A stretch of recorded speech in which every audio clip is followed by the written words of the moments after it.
Hey guys, today, we're trying to use the Photolab to edit pictures. If you want to go ahead and edit your own pictures, but you don't really know what specific application to use, well, gonna teach you guys in this video how to use Photolab to do that step by step. Alright guys, so what we need to do first is to go ahead and launch the Photolab application. And as you see here, all we need to do is wait for this to finish loading, and we can actually just go ahead and bypass these subscriptions by tapping on the X mark on the top left corner. And then to edit our photos, just tap on this 3 lines right here under top left corner again. And we do have these different features on the application, so we could actually go ahead and try these out ourselves. And in this case, I'm gonna go ahead and try this option called Artbot. As you see, all we need to do from here is to choose our preferred photo to edit on the art box.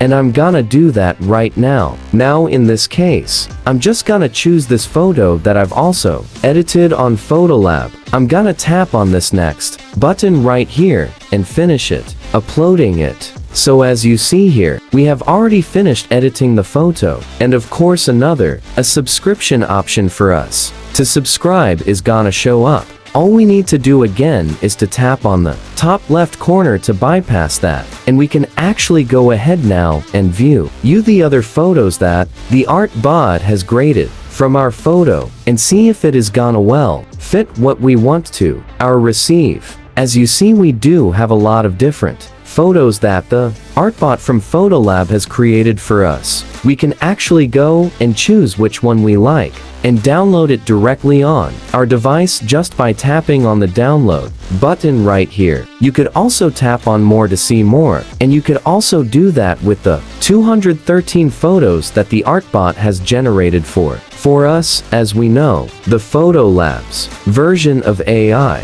photo editing, so we could also go ahead and try other features available right here on the features box right here. That's how you guys could edit your own photos using Photolab. Thank you guys for watching. Please like this video and subscribe as well if you guys have learned something, and I'll see you guys on the next video.